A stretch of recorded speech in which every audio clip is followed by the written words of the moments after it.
Picture चालू करो बे। मुद्दा ये कि एक तरफ मोदी सरकार की तरफ से कहा जा रहा है कि ये भारत का बजट है और दूसरी तरफ विपक्ष की तरफ से कहा जा रहा है ये विदाई का बजट है। किसकी विदाई का बजट, सुप्रिया जी? रुक, तेरे को बता देती। आपके शो का नाम है गारंटी वाला बजट।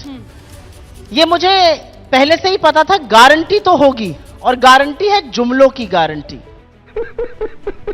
इस बजट से ना तो उपभोग बढ़ेगा, ना निवेश होगा, ना नौकरियां बनेंगी और ना कृषि का कल्याण होगा। थोड़ी सी बात अगर आप मुझे 20 सेकंड और दे दीजिए तो कहती हूं। 2024 वित्तीय वर्ष के बजट में कृषि में, शिक्षा में, स्वास्थ्य में, समाज कल्याण के लिए कुछ बजट रखा गया था। जब वर्ष अंत होने पर आया तो दिख रहा है, और ये आंकड़े हैं, ये मेरे आंकड़े नहीं है, इनके ही बजट एट ग्लांस के आंकड़े हैं, कि कृषि, शिक्षा, स्वास्थ्य और समाज कल्याण पे जो बजट था उससे भी कम खर्च किया गया है।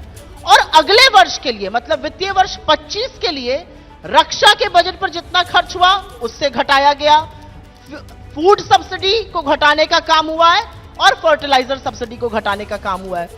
शर्म करो, शर्म। वित्त मंत्री ने एक बड़ी रोचक बात कही, और जब उन्होंने वो कहा तो मैं सच बताऊं बिल्कुल चौंक गई। मैंने कहा ये क्या बोला, ये कैसे मिस हो गया हैं? ये क्या हो गया? ये क्या सुन रहा हूं मैं? उन्होंने कहा एवरेज आय जो है वो 50% बढ़ गई है। भाई किसकी बढ़ी है, कहां बढ़ी है? और पीएलएफएस डेटा तो सरकार का ही सर्वे है। सरकार का सर्वे खुद कह रहा है कि 25% घटी है। तो या तो सरकार का सर्वे गलत आंकड़ा बता रहा है या निर्मला जी ने भ्रमित करने का काम किया। अरे बाप रे, ये तो धोती खोल रहा है। हमारी गारंटी बहुत स्पष्ट है। हमारी गारंटी ने क्या किया है, मैंने आपको बताया कि सोलर में हम 5th लार्जेस्ट बने हैं, 4th लार्जेस्ट बने हैं installed capacity of clean energy में। अगर हम उस समय देखें तो हम 3rd लार्जेस्ट हैं ऑटोमोबाइल में। आप कह रहे हैं खर्च नहीं हो पा रहा। अगर इकोनॉमी लोगों की परचेजिंग पावर नहीं बढ़ी है तो अभी पिछले साल 41 लाख लोगों ने 4 व्हीलर खरीदे। कहां से खरीद लिए? मतलब आप आमदनी घट गई और खरीद लिए हैं। थोड़ा बात अजीब नहीं लगती है? ये जो मकान खरीदे गए, साधारण मकान जो 1 करोड़ से नीचे के होते हैं वो 24% बढ़ोतरी हुई है।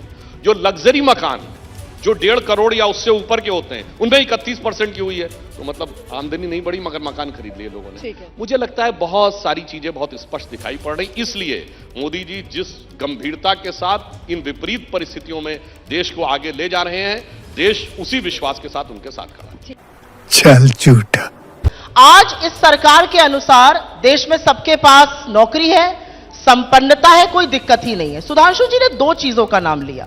एक उन्होंने कहा लग्जरी घर इतने हो रहे हैं, बिक रहे हैं, कहां दिक्कतें हैं? सूट बूट की सरकार, इनको ऐसे ही थोड़ी कहा गया है।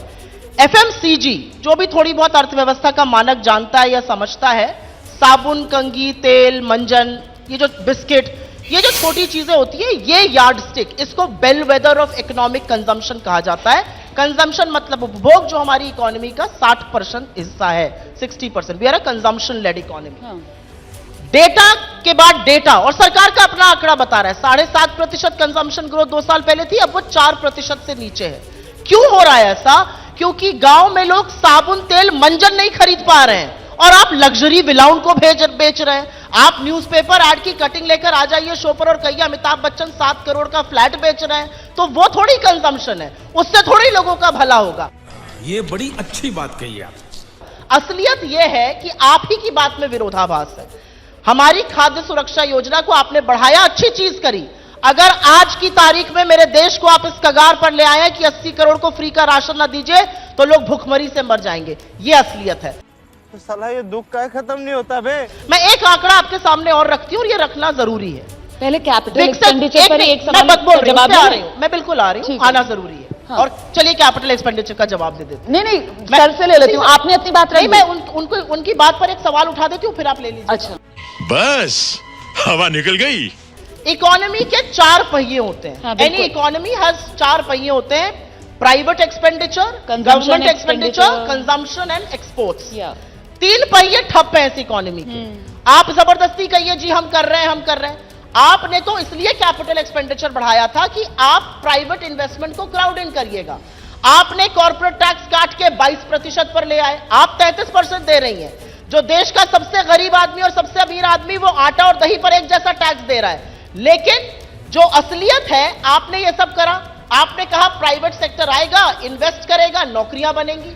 ना प्राइवेट सेक्टर ने इन्वेस्ट किया। ग्रॉस फिक्स कैपिटल फॉर्मेशन जो मानक होता है इन्वेस्टमेंट का, वो अभी 2014 के लेवल पर है। तो आपके ये जो सारे काम है, ये अमीरों के लिए क्यों होते हैं? एक तरफ कह रहे हैं साहब 4% कम हो गया, मतलब गांव में इतनी बुरी स्थिति हो गई कि अब साबुन और तेल खरीदने के पैसे नहीं रहे। कितने परिवार हैं भारत में? 28 करोड़। 80 करोड़ लोगों को परमानेंट अनाज मिल रहा है, यानी हर परिवार के लगभग गरीब परिवार के 3 लोगों को मिल रहा है? उसके बाद उनके पास साबुन खरीदने का पैसा नहीं बचा है। तो कभी कभी जब तर्क देने के आंकड़े देने का प्रयास करें, देना पड़ रहा है, तो भूख से मर जाएंगे सुधांशु जी। जिसको आप फ्री का राशन कह रहे हैं, वो वास्तविकता में जानते क्या है? वो परिस्थिति ये थी कि कोविड के टाइम में सप्लाई लाइंस खत्म हो गई थी। हक दिया। अगर आपको पैसा दे भी दिया जाता तो आपके मोहल्ले में या आपके कॉलोनी वाले किसी भी ग्रोसरी स्टोर के पास क्या इतना था कि वो आपको सप्लाई कर सके? अब बता रहा हूं, आज मैं आपसे कहना चाहता हूं, गेहूं का सबसे बड़ा एक्सपोर्टर कौन है? यूक्रेन वॉर में फंसा हुआ है। अगर हम सप्लाई लाइंस को मार्केट के भरोसे छोड़ दें तो इस बात की प्रबल संभावना है कि अनाज के दाम मार्केट मैनिपुलेशन के द्वारा ऊपर जा सकते हैं। इसलिए गवर्नमेंट ने अभी भी उस सप्लाई लाइन को कंट्रोल करके सबको डिलीवरी दे रखी है, यह समझनी चाहिए। मगर एक अंतर और बता दूं कैपिटल एक्सपेंडिचर पे। देखिए, हमारी सोच इकोनॉमी में भी कैपिटल एक्सपेंडिचर की है और राजनीति में भी कैपिटल एक्सपेंडिचर की है। जैसे हमारी सरकार आने के बाद ही आपने कहा ना, लाभार्थी एक नया वर्ग क्रिएट हुआ, क्योंकि हमने कहा पहले गरीब को एम्पावर करेंगे, पहले डीबीटी करेंगे, जिसमें से हमने 2.5 लाख करोड़ रुपए बचाए, 2 करोड़ से ऐसे फर्जी लोग गायब हुए, हमने उसको स्ट्रेंथन किया, फिर वो हमारा समर्थक बना।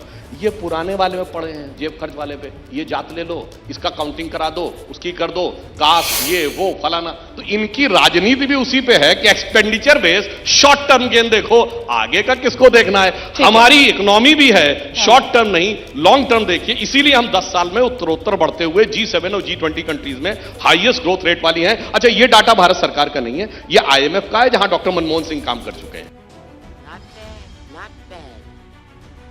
सबका कल्याण हो रहा है और अर्थव्यवस्था मात्र 4% पे बढ़ रही है, औसतन 4 साल की। ऐसा क्यों है? ऐसे ना करिए सुधांशु जी, अगर आंकड़े समझते तो मैं आपको बताती। आंकड़े ये हैं कि पिछले 4 साल में 3.8% ग्रोथ रेट है आपकी औसतन। ये आपकी सरकार के आंकड़े हैं, RBI के आंकड़े हैं, government of India finance ministry के आंकड़े हैं। इधर उधर के आंकड़े लेकर नहीं आई हूं। इतना छोटा पहले कभी नहीं हुआ होगा। देखिए, ऐसा है, बोलते बोलते बहुत बोल गए, बोलते बोलते बोले हम लाभार्थी की एक कैटेगरी बना रहे हैं। कृष्ण करें तो लीला, हम करें तो पाप, दूसरा आदमी करे तो वो रेवड़ी बांट रहा है, हम रबड़ी अपने मित्रों को बांटे तो कोई दिक्कत नहीं है। लाभार्थी हम बुलाएंगे और रबड़ी खिलाएंगे अपने मित्रों को। मैंने आपसे कहा ना, विरोधाभास है। विरोधाभास क्यों है, फिर से याद दिलाती हूं। विरोधाभास इसलिए, लग्जरी विला बन रहे हैं, वो बिक रहे हैं, अच्छी बात है।